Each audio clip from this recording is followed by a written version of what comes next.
कार्यक्रम के पुण्यार्चक हैं साधु सेवा ट्रस्ट। सभी गुरु भक्तों का एक ही प्रण, साधु सेवा और समर्पण। इसी भाव एवं भावना के साथ कार्य कर रहा है साधु सेवा ट्रस्ट। हम जानते हैं हमारे गुरुओं ने हमें इतना सब कुछ दिया, परंतु हमने अपने गुरुओं के लिए क्या किया, ये सवाल जरूर उठता है। देश के कई ऐसे प्रांत हैं जहां पर दिगंबर मुनियों को विहार करने में बहुत कठिनाई आती है। चौके वाले न मिलने पर विहार के दौरान आहार की व्यवस्था भी नहीं बन पाती। कई गांव व शहर आज भी ऐसे हैं जहां साधु संतों के चातुर्मास नहीं हुए हैं। इन सब को देखते हुए श्री साधु सेवा ट्रस्ट का उदय हुआ, जिससे दिगंबर मुनियों के आहार, विहार, प्रवास आदि की व्यवस्था को सुचारू रूप से बनाया जा सके, जिसके माध्यम से हमारा समाज, धर्म, संस्कृति सब सुरक्षित रह सकते हैं। क्यों न हम भी अपनी चंचला लक्ष्मी का सदुपयोग करें एवं अपने सच्चे गुरुओं की रक्षार्थ हेतु आगे आएं। योजना: परम संरक्षक 1,11,111 रुपए, वरिष्ठ संरक्षक 51,151 रुपए, संरक्षक 31,131 रुपए, आजीवन सदस्य 21,121 रुपए, सदस्य 11,111 रुपए। खाता विवरण: account name VVSP Sadhu Seva trust, bank name HDFC bank limited, account number 50200073358170, IFSC code HDFC 0001273, trust pan card AADTV 8567E, mail ID VVSP sadhu seva trust@gmail.com।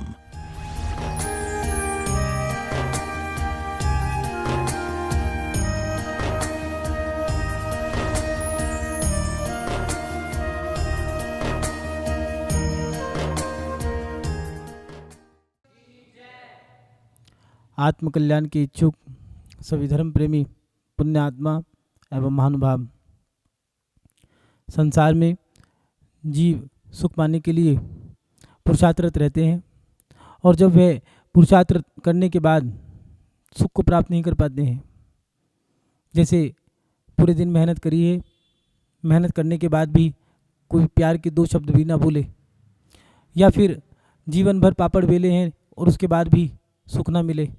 गरीबी देखी है, बचपन में गरीबी थी, जवानी में गरीबी, पूर्ण अवस्था में गरीबी, और दुनिया भर की मेहनत करने के बाद वृद्ध अवस्था भी ऐसी गरीबी में निकल रही है। उस समय मन में बड़ा खेद होता है कि जीवन भर मेहनत करते रहे लेकिन सुख नहीं देखा है। पति ने कभी एक नया वस्त्र ला के नहीं दिया है पहनने के लिए कि सुनो आज हम सुख से अपना आज का दिन बिताएंगे। कभी कभार तो ये स्थिति होती है कि खाने को घर में दाना नहीं है। ये दुख हमें क्यों मिल रहे हैं? हमें दुख जो मिल रहे हैं, उन दुखों को हम प्रयास करते हैं दिन प्रतिदिन कि हमें सुख मिले। हम अपने जीवन में सुख चाहते हैं, और जब दुख मिलता है तब हमारे मन में ये सवाल खड़ा होता है कि हम दुखी क्यों हैं। कोई कैसे दुखी है, कोई किस तरह से दुखी है।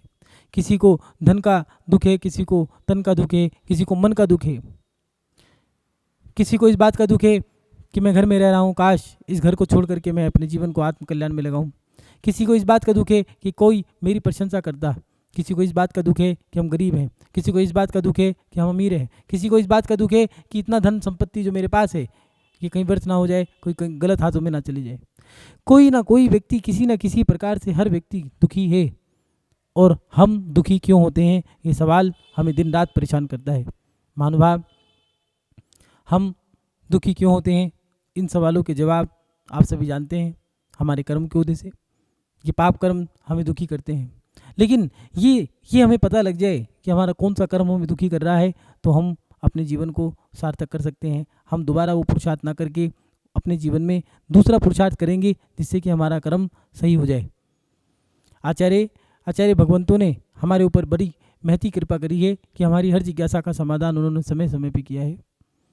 हम दुखी क्यों होते हैं, इस जिज्ञासा का समाधान भी हमारे आचार्य भगवंत उमा स्वामी जी ने तत्वार सूत्र के 6ठे अध्याय के 11वें नंबर के सूत्र में किया है, और बहुत सटीक तरीके से लिखा है उन्होंने कि दुख शोक ताप अक्रंदन वद परिदेव नानात्म परो भय स्थान आने सद्वेदस्य। यह आचार्य उमा स्वामी जी ने 11वें नंबर के सूत्र में दिया है कि हम अपने जीवन में दुखी जो होते हैं, उन दुख की भी छोटी से छोटी, बारीक से बारीक स्थिति भी उन्होंने लिख दी है। दुख पीड़ा रूप परिणाम होना, ये दुख है। स्वयं को दुख देना, दूसरे को दुख देना, इससे हम दुखी रहते हैं। हाँ, महावीर का जो संदेश है, जियो और जीने दो, ना खुद मरना है ना दूसरों को मारना है। दुख ना हम अब स्वयं को दे सकते हैं ना दूसरों को देना है। ये हमारे जीवन में बड़ा सटीक तरीके से हमें जीवन जीना होगा। अपने में, पर में और दोनों में होने वाला दुख, ताप, आक्रंदन, बद, परिदेवन और ये सब असाता वेदनीय कर्म के कारण है। कौन सा कर्म हमारे जीवन में दुख दे रहा है? पाप कर्म। लेकिन पाप कर्म में कौन सा? वेदनीय। वेदनीय में कौन सा? असाता। ये याद रखना, असाता कर्म तो दुख देता है, लेकिन साता कर्म भी दुख देता है। भरत चक्रवर्ती ने क्या कहा था? भरतेश्वरी वैभव में दिया है। भरत चक्रवर्ती कह रहे हैं मुनि महाराज से कि मैं दीक्षा लेना चाहता हूँ, आपके साथ चलूँगा। मुनि महाराज कह रहे हैं लौट जाओ। कहते हैं नहीं, मैं तो बस अब इस संसार को छोड़ करके मैं भी अपनी आत्मा का कल्याण करूँगा। और वो कहते हैं नहीं, जाओ। भरत कहते हैं मुनि महाराज से, आप मुनि होकर के मुझे घर लौटाने के लिए कह रहे हो? मुनि महाराज कहते हैं हाँ भरत, जाओ, लौट जाओ। तो भरत कहते हैं नहीं, मैं तो बस आपके साथ ही जाऊंगा, अब दीक्षा लेनी है मुझे। इस 6 खंड के राज्य का मैं क्या करूं? 6 खंड का राज्य होने के बाद भी मैं अपने पिता को दो रोटी नहीं खिला पाया, क्या करूंगा इस 6 खंड के राज्य का? तो जानते हैं मुनि महाराज क्या कहते हैं? भरत लौट जाओ, तुम्हें आदिनाथ भगवान की सौगंध है, लौट जाओ। क्यों लौटाते हो मुझे? तो मुनि महाराज कहते हैं ये जो चक्रवर्ती का जो भोग है, ये जो तुम्हारा पुण्य पड़ा है, इस सत्ता में पुण्य और जो उदय में पुण्य है, इसको तुम्हें भोगना होगा। महानुभाव, असाता तो दुख है, लेकिन साता भी दुख है। अधिक धन संपत्ति भी हमें दुख का कारण बना देती है। कहीं जाने का मन है, नहीं जा सकते, 4 बॉडीगार्ड साथ में लगेंगे। राष्ट्रपति, प्रधानमंत्री, बड़े बड़े जो अमीर रईस लोग हैं, बाजार नहीं जा सकते। अगर किसी बच्चे को खिलाने के लिए मन कर रहा है, नहीं खिला सकते। क्यों? पहले चेकिंग करनी पड़ेगी, कोई ऐसा तत्व तो नहीं है जिससे कि इनको हानि पहुंच जाए। हाँ, सुख भी दुख का कारण बन गया है, और दुख तो दुख है ही है। दुख की भी परिभाषा दी है कि दुख पीड़ा रूप आत्म परिणाम, आत्मा के परिणाम जो हैं वो दुख रूप हैं, तो हमें दुख ही मिलेगा। पीड़ा जो पहुंचाई है तो हमें पीड़ा मिलेगी। कितनी सटीक बात, बारीक से बारीक बात लिख रहे हैं कि शोक, उपकार करने वाले का संबंध टूट जाने पर जो विकलता होती है, जिसने हम पे उपकार किया था अब वो चला गया है, अब हमें शोक हो रहा है। दुख, शोक, ताप, अपवाद आदि के निमित्त से मन के क्षीण होने पर जो तीव्र पश्चाताप होता है। किसी ने हम पे चोरी का दोष लगा दिया है, द्रौपदी के ऊपर यही तो आरोप लगाया गया था, यही आक्षेप लग गया था कि 5 पतियों वाली पंचाली। जिंदगी भर इस बात का दुख था, लेकिन दुख भी तो दिया था। उस वेश्या गणिका के साथ पुरुष थे, मन में यही तो विचार आया था, देखो इसका भी क्या आनंद होगा, और बस मात्र आरिका की पर्याय में उसी समय प्रायश्चित भी लिया है, पश्चाताप भी किया है, लेकिन मन में सोच लिया था और उसका फल तो भुगतना पड़ेगा ही आपको। जैसा हम कर रहे हैं, अब पश्चाताप हो रहा है, अंदर ही अंदर रो रहे हैं, लेकिन कर्म तो बन गया है, उसको भोगना पड़ेगा। दुख, शोक, ताप, आक्रंदन, परिताप के कारण जो आंसू गिरने के साथ विलाप आदि होता है, उससे खुल करके रोना आक्रंदन है। रो रहे हैं, तुम तो रो रहे हो, दूसरे को भी रुला रहे हो। भैया जो चला गया, किसके लिए रो रहे हो? आत्मा अमर है, शरीर तो मरा हुआ है। सब जानते हैं जलने के बाद 2.5 किलो की राख है, लेकिन जब चला गया है तो रो रहे हैं। किस बात के लिए रो रहे हो? ये राग रुला रहा है, और तुम्हारे रोने से जितने लोग रो रहे हैं, उनके रोने के कारण आप असाता वेदनीय कर्म का बंध बांध रहे हो। दूसरों को दुख दे करके दुख ही मिलेगा, सुख नहीं मिल सकता। पीड़ा दी है, पीड़ा बनेगी। दुख दिया है, दुख मिलेगा। पश्चाताप के काम किए हैं तो पश्चाताप करना ही पड़ेगा। आक्रंदन, और उसके बाद दिया वध, आयु, इंद्रिय बल, श्वासोश्वास, इन सब का वियोग करा देना, किसी को मार देना, किसी की हत्या कर देना।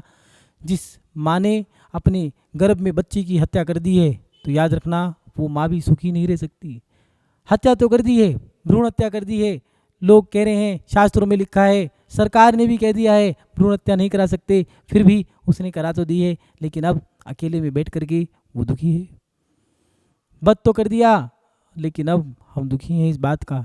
मन में एकांत में बैठ करके जब आप सोचोगे, विचार करोगे, तब आपको उस गलती का एहसास होगा, और अब उसका एहसास हो भी रहा है। काश हम उस बच्चे को ना मारते तो आज शायद वो बच्चा घर का बड़ा मुखिया होता, हमारे घर का सबसे बड़ा बेटा होता या बेटी होती। लेकिन हमने वो गलत जो काम किए हैं, इस प्रकार हम रो रहे हैं, पश्चाताप कर रहे हैं। बद कर दिया, और बद के साथ साथ दिया है परिदेवन, अत्यंत दुखी होकर ऐसा रुदन करना जिससे सुनकर रोने वालों के हृदय द्रवित हो जाए।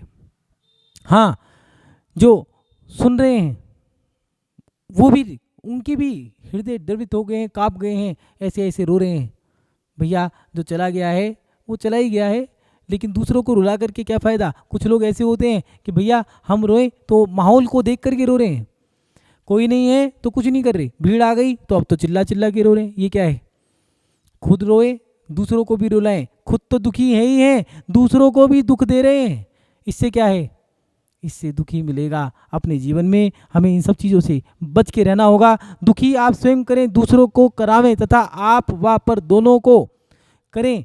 ये तीनों ही दुख देने के, दुख के आश्रम के कारण है। हमें दुख ना तो करना है, ना कराना है, और ना ही किसी से करवाना है।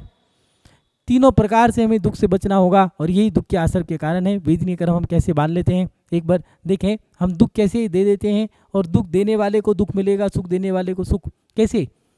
एक जंगल में दो वृक्ष हैं, एक नीम का बहुत ऊंचा वृक्ष है, और एक मधुमक्खी नीम पेड़ के पास जाती है और कहती है, नीम बाबा, मैं आपके इस पेड़ की ऊंची डाली पर अपना छत्ता बना लूं। तो नीम तो ऊंचा था, अहंकारी था, मना कर दिया, नहीं, दूर रहो मेरे से, कोई ज़रूरत नहीं यहाँ पर आने की। रोती है, गिड़गिड़ाती है, कहती है, सुनो नीम बाबा, पेड़ बहुत ऊंचा है, और आपके ऊंचे पेड़ पर मैं छत्ता बनाऊंगी तो कुछ छुएगा भी नहीं, कोई किसी प्रकार की मुझे परेशानी नहीं रहेगी। लेकिन नीम बाबा ने एक नहीं सुनी। मधुमक्खी रोती हुई चली गई, और पास में ही, उसके बगल में ही आम का वृक्ष था, तो वहाँ पर जाके कहने लगी, आम बाबा, मैं नीम बाबा के पास गई थी, उनसे मैंने कहा कि पेड़ के ऊपर वृक्ष अपना छत्ता बना लूँ, तो उन्होंने मना कर दिया। अब आपके पास आई हूँ, आपके पेड़ पे बना लूँ। तो आम ने कहा, कोई बात नहीं, इतने सारे आम का वजन मैं सहन करता हूँ, बाहर सहन करता हूँ, तुम्हारा छोटा सा छत्ता मुझे क्या दुखी करेगा, कोई बात नहीं, जाओ बना लो। मधुमक्खी बड़ी खुश हुई, और जाकर के आम के वृक्ष पर छत्ता बना लिया। और आम का पेड़ रोज मधुमक्खी की भिन्न भिन्न की आवाज़ें सुन करके सहन करते रहता। एक दिन 2-4 लोग जंगल में आए हैं और चर्चा कर रहे हैं, सुनो ये वृक्ष बेकार है, ये अच्छा है, ये बेकार है, और कहते हैं, सुनो ये वाला देखो, ये नीम का वृक्ष कितना ऊंचा है, इस वृक्ष को काट देते। तब नीम रोने लगा, भैया अब तो मेरा समय आ गया। और उनमें से एक आदमी कहता है, ये आम का वृक्ष भी बड़ा अच्छा है, हरा भरा है, इसको भी ले चलते हैं। तभी एक आदमी कहता है, सुनो ठहरो, इस आम के पेड़ को मत काटना, अगर इस पे काटोगे तो ये देखो जो मधुमक्खी का छत्ता है ये हमें काट लेगी, छोड़ेगी नहीं। तो ठीक है, इसको कुछ नहीं करेंगे, नीम के पेड़ को ले जाएंगे। अब नीम रोता है और मधुमक्खी से कहता है, सुनो मुझे बचा लो, बचा लो, मुझे बचा लो। लेकिन मधुमक्खी कहती है, हम क्या करें। और अगले दिन लोग आए हैं पेड़ काटने के लिए, और मधुमक्खियाँ नीम के पेड़ को जैसे ही वो काटते हैं उन पे झपटा मार देती हैं और सब भाग जाते हैं। नीम का पेड़ मधुमक्खी के आगे हाथ जोड़ के कहता है, तुमने मेरी मदद करी, बहुत बहुत शुक्रिया। जानते हो मधुमक्खी ने क्या कहा? मधुमक्खी ने कहा, नहीं मैंने कुछ नहीं किया, ये तो आम बाबा ने कहा था, इसलिए मैंने ये सब काम किए हैं। आप तो उनसे जाके कहो, ये है जिसने जैसा किया, दुख दिया था, मधुमक्खियों को दुख दिया था तो उसको दुख मिला, आम ने सुख दिया था तो लोगों की इतनी हिम्मत नहीं हुई कि हम उसका पेड़ काट दें। हमने सुख दिया है तो हमें सुख मिलेगा, हमने अगर दुख दिया है तो हमें दुख ही मिलेगा। हम दे क्या रहे हैं? सोचें, विचार करें कि हम अपने जीवन में लोगों को सुख दे रहे हैं या दुख दे रहे हैं। दुख में सुमिरन किया, दुख में सुमिरन सब करें, सुख में करे ना कोई। दुख में सुमिरन सब करें, सुख में करे ना कोई। जो सुख में सुमिरन करें तो दुख काहे का होए। हाँ, हमारे जीवन में अगर दुख आ गया है तो भगवान को याद कर रहे हैं, ईश्वर को याद कर रहे हैं, परमात्मा को याद कर रहे हैं, गुरुओं को याद करते हैं, लेकिन सुख के समय में याद किया?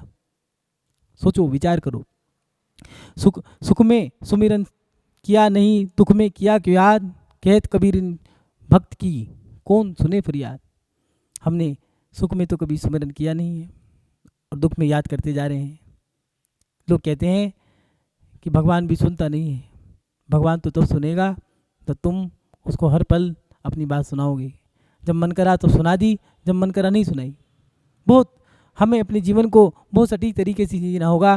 पुराने बड़े बुजुर्ग कितने तरीके से जीते थे, ऐसे काम करते थे ना दूसरे को दुख हो ना मुझे दुख हो। हाँ, बहुत सोच समझ के विचारों के साथ काम किया करते थे, ना तो मुझे कोई परेशानी हो ना उन्हें कोई परेशानी हो, ऐसे काम किया करते थे। और आज हम कैसे काम कर रहे हैं? सोचें, विचार करें, चिंतन करें कि हमें दुख मिल रहा है तो हमने कहीं ना कुछ दुख के काम किए होंगे। माँ बाप ने पढ़ा लिखा करके बड़ा कर दिया है, पैरों पे खड़ा कर दिया है।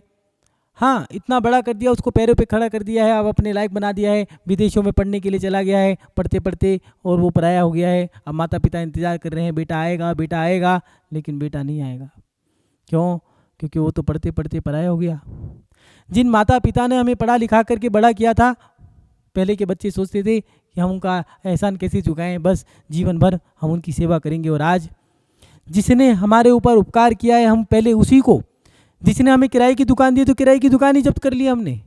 हम दुकान नहीं छोड़ेंगे, अब मकान किराए पे दिया है तो अब मकान सुनो धीरे धीरे जब्त कर लो। व्यक्ति परेशान है, दुखी क्यों है? इसलिए तो दुखी है कि हमने दुख दिया है तो अब हमें दुख मिलेगा। लोगों के मन से अब लोगों पे विश्वास नहीं रहा है। क्यों? क्योंकि जिसने हम पे एहसान किया था हमने उससे ही एहसान फरामोशी कर दी है। उसने हम पे उपकार किया था, हम उस पर अपकार कर जा रहे हैं। कृतज्ञ का है। और जानते हो इस कृतज्ञ व्यक्ति के लिए क्या है? जो माता पिता को धोखा दे रहे हैं। जिन माता पिता ने पाल पोस के बड़ा किया, सब कुछ किया है, तुमने उसके लिए किया क्या? जब बुढ़ापे में लाठी का सहारा थे तुम, जब तुम्हें मदद करनी थी, सेवा करनी थी, शुश्रूषा करनी थी उनकी, उस समय में पीक टाइम पर तुमने उनको धोखा दे दिया। 80 साल की उम्र में अब मकान तुम बदल रहे हो, अब जाकर कि तुम फ्लैट लेकर के रह रहे हो। अब तुम अलग, पिताजी अलग, और उनका एक हफ्ता बांध दिया है, महीना बांध दिया है कि इतने पैसे तुम्हारे पास मिल जाएंगे। याद रखना, 2 रोटी ही सब कुछ नहीं होती है। जीवन में पैसा ही सब कुछ नहीं है, माता पिता का प्यार भी चाहिए। शादी कर ली है, मकान अलग ले लिया है, और जब बच्चा होना है तो अब सास को याद कर रहे हैं, और बच्चे हो गए हैं तो सासू जी को याद कर रहे हैं कि आ जाओ, अब बच्चों की चौकीदारी करने के लिए दोनों बुजुर्ग काम आ जाएंगे। उससे पहले कहाँ चले गए थे? और ये भी याद रखना, जिन माँ बाप ने तुम्हें पाल पोस के बड़ा किया है उनके भी कुछ सपने होंगे। 2 बच्चों ने लव मैरिज कर ली है, लव मैरिज करने के बाद दोनों दुखी हैं। क्यों दुखी हैं? दिल दुखाया था। उन्होंने भी सपने देखे थे, मैं अपने बच्चे की अपनी पसंद से अपनी ऐसी लड़की लाऊंगी और उससे शादी करूंगी। और उन्होंने तो पहले से ही सब प्लानिंग कर रखा है। और रिजल्ट क्या मिला? रिजल्ट आपके सामने है। शादी तो कर ली है, अपनी इच्छा से करी है, अपनी पसंद से करी है, लेकिन सुख नहीं है। दोनों के दोनों परेशान हैं। क्यों? अरे दोनों ने दिल दुखाया था तो दिल ही दुखेगा।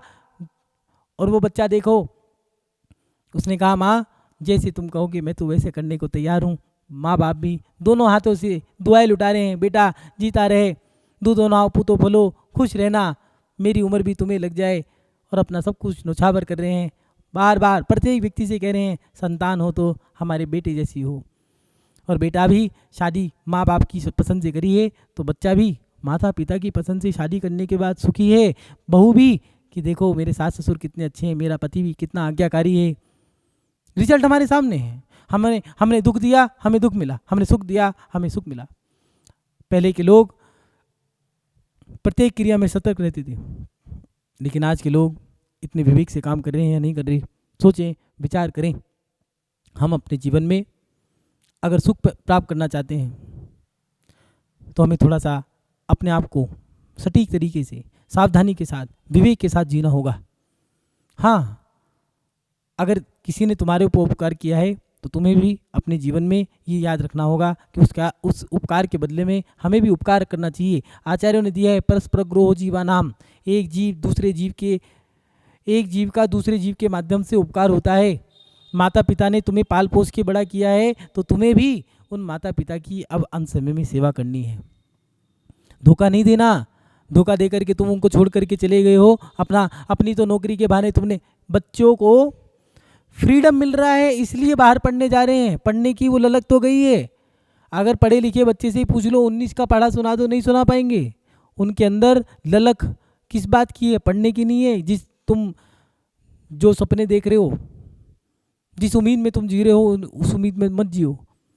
वो बच्चे इसलिए बाहर नहीं जा रहे हैं कि हमें पढ़ने को मिल रहा है, वो बच्चे इसलिए जा रहे हैं कि हमें फ्रीडम, हमें आज़ादी मिल रही है, हमें घूमने को, हमें अपनी इच्छा से, अपनी मनपसंद से जीवन जीने को मिल रहा है, इसलिए बस अब हम बाहर जाना चाहते हैं। चाहे वो कहीं भी हो, मुझे यहाँ से बाहर जाने दो, चाहे वो यूपी में जाने दो, मुझे दिल्ली में जाने दो, मुझे चाहे राजस्थान में जाने दो, मुझे महाराष्ट्र में पुणे में जाने दो, या फिर मुझे कर्नाटक जाना है, बेंगलोर जाने दो, मैंगलोर जाने दो, कहीं भी जा सकता हूँ, मुझे यहाँ से जाने दो। क्यों? क्योंकि मेरे ऊपर निगाहें हैं, मैं उन निगाहें को बर्दाश्त नहीं कर सकता, मुझे वो फ्रीडम चाहिए। याद रखना, जो बड़ों की छाया में जीते हैं, जो गुरुओं के चरणों में रह करके अपने जीवन को जीते हैं, जो माता पिता के आंचल में रह करके, माता पिता के चरणों में रह करके अपने जीवन को जीते हैं, उनके पास जो दुआएं, जो आशीष, जो पुण्य होता है, वो पुण्य माता पिता के दूर जाने के बाद नहीं होता। ये गुरु, माता और पिता जब होते हैं तो बुरे लगते हैं कि भैया ये बोलते हैं, समझाते रहते हैं, पता नहीं क्यों भाषण देते हैं, लेकिन माता पिता जब चले जाते हैं तब एहसास होता है काश ये होते तो आज हमें बता देते कि हमारी गलती क्या है। काश मेरे बड़े होते, मेरे बुजुर्ग होते, मेरे माता पिता होते जो मुझे समझाया करते थे, माँ अब समझा दो मुझे। बच्चे कह रहे हैं अब समझा दो, जब समझा रहे थे तब समझे नहीं, अब समझने का मन है लेकिन समझाने वाले नहीं रहे, चले गए। अब तो तुम्हें अपने आप ही जीवन जीना होगा। अब तुमने जो गलतियां करी हैं उसका भुगतान तो तुम्हें भुगतना ही पड़ेगा। अगर तुमने सुख दिया है तो तुम्हें सुख ही मिलेगा, और अगर तुमने दुख दिया है तो 100% दुख ही मिलेगा, सुख नहीं मिल सकता। आपने क्या किया है? माता पिता को दुख दिया है तो दुख मिल रहा है, सुख दिया है तो देखो लोग भी क्या कह रहे हैं, देखो समाज का होनहार बालक है, ये परिवार तो ऐसा है, ये बेटा तो ये होना चाहिए जिसने अंतिम समय तक माता पिता की सेवा करी है। उपकार के बदले में उपकार कर रहे हो तो देखो ये व्यक्ति कैसा है। कई बार होता है किसी ने हमें कोई सामग्री दे दी है तो ऐसी की ऐसी हमने लौटा दी, तो समाज भी क्या कह रही है, सामने वाला भी। सुनो, इंसान हो तो वैसा हो। मैंने ऐसा खुददार ईमानदार व्यक्ति नहीं देखा है। और ये व्यक्ति रहने के लिए मकान दिया है, उसी को मकान को धीरे धीरे कब्जा कर लिया। अब क्या कह रहे हैं? कह रहे हैं सुनो, उस जैसा बेईमान आदमी नहीं है। और ये भी याद रखना, किसी को दुख दिया है, बेईमानी का पैसा कभी फबता नहीं है। दुख दे करके कोई खुश नहीं रहा है, इसलिए अपने जीवन में सुख देने का प्रयास करो। हम दुखी क्यों होते हैं? हमने किसी को दुख दिया है तो हम दुखी हो रहे हैं। हमें अपने सुख को पाने के लिए कहीं सुख भी देना पड़ेगा, लेकिन हमने सुख को पाने के लिए कहीं दूसरों को दुख तो नहीं दिया है। अगर दूसरों को दुख दिया है तो हमें अपने जीवन में इन सब चीज़ों को सुधारना होगा। हमें अपने जीवन में इन सब चीज़ों के लिए सतर्क होना पड़ेगा कि हम अपने जीवन में सुख पाना चाहते हैं। अगर हम अपने जीवन में किसी की मदद कर रहे हैं तो हमें सुख मिलेगा। हमने अगर किसी को सुख दिया है तो हमें सुख मिलेगा। अगर हमने किसी को लाभ पहुँचाया है तो हमें लाभ मिलेगा। मन दुखाया है तो हमें सुख मिलेगा, मन से सुख मिलेगा, हमारा मन अच्छा होगा। अगर हमने लोगों को रुलाया है तो हमें रोने को ही मिलेगा। अगर हमने किसी को हंसाया है तो हमें हंसने को मिलेगा। लेकिन हम कर क्या रहे हैं? हमें अपने जीवन में अब इन सब चीज़ों पर ध्यान देना होगा कि हम क्या कर रहे हैं। अगर अपने जीवन में सुख चाहते हो, सुख देना शुरू करो। मन से काम तो कर रहे हो लेकिन मन से अच्छा सोच रहे हो या नहीं कर रहे हो? बाहर से तो बाहर का आडंबर तो आपका बहुत अच्छा है। लोग कह रहे हैं कि देखो कितना अच्छा काम करता है, कितना अच्छा व्यक्ति है, कितना बढ़िया कर रहा है, सब कुछ संभाल रहा है, बहुत अच्छी है वो लड़की, बहुत अच्छी बेटिया है, बहुत अच्छा बेटा है। लेकिन उसके मन में क्या है? जिंदगी भर अभिषेक करते करते बीत गया समय, लेकिन अंत समय में समाधि भी नहीं हो पाई। कारण क्या बाहर से क्रिया ही अच्छी कर रहे थे, अंदर से भी अभिषेक कर रहे थे या नहीं कर रहे थे? बाहर से तो सेवा कर रहे हो, अंदर से मन अच्छा है या नहीं है? अंदर से तो ऐसा तो नहीं है मन से गाली दे रहे हो, सत्यानाश हो जाए इसका, इसकी वजह से मुझे ये काम करना पड़ रहा है, कल तब मरता तो आज मरे, ऐसा तो नहीं है। अगर ऐसा सोच रहे हो तो याद रखना, सामने वाला भी यही सोच के बैठा है, कल जाता आज जाए मेरी बला से। हाँ, जैसा सोच के बैठे हैं वैसा सामने वाला भी सोच रहा है। इसलिए अपने जीवन में बहुत सटीक तरीके से हमें जीवन जीना होगा। अगर दूसरों को दुख दे रहे हो तो दूसरों को दुख देने से आपको दुख मिलेगा दूसरों के माध्यम से। और ये भी याद रखना, स्वयं को आपने दुख दिया है। जैसे कुछ लोग होते हैं अपना हाथ काट लिया, नस काट ली है, या फिर आत्महत्या कर ली है, गाड़ी के नीचे आकर के, खाई से कूद करके, पहाड़ से कूद करके, फांसी पे लटक करके। स्वयं को भी अगर दुख दिया है तो अब स्वयं को भी दुख मिलेगा। आचार्य रविशेन स्वामी जी ने पद्म पुराण में बहुत अच्छा तरीका बताया है, कितना सटीक तरीका बताया कि एक महिला ने जिसने गर्भ में हत्या करी है जीव की, और जिन्होंने अपने शरीर का दुरुपयोग करा है, फांसी लगा ली है या फिर अपने आप को मार दिया है जान से, अब उनका शरीर बनने का, जो आपने शरीर का दुरुपयोग करा है, अब वो कर्म बन गया है कि आपको अच्छा शरीर नहीं मिलेगा, आयु भी आपकी अच्छी नहीं मिलेगी। और वो जो महिला है जिसने गर्भ में हत्या करी है, अब उसके मरे हुए बच्चे पैदा होंगे, उसने मारे थे, मरे हुए होंगे। अब क्या होगा? तो जिन्होंने अपने शरीर का दुरुपयोग करा है, मर गए हैं, जानबूझ के अपनी हत्या कर ली है, उन बच्चों को उस गर्भ में जाकर के जन्म लेना होगा। क्यों? क्योंकि वहाँ पर वो मरे हुए होंगे और उसको भी मरे हुए बच्चों को पैदा करना है। तो वहाँ पर दोनों का योग, ऐसा संयोग बैठेगा कि उन बच्चों का वहाँ पर जाकर के जैसे ही दूसरा तीसरा महीना पूरा हुआ, अब वो बच्चा मर गया और वो महिला रो रही है कि मेरे 5-6 बच्चे, जैसे ही दूसरा महीना होता है, तीसरा महीना होता है, बच्चे मर जाते हैं। कारण कौन सा कर्म का उदय है? भैया दुख दिया था, मारे थे, मर गए, मरे थे तो मरे हुए हो गए।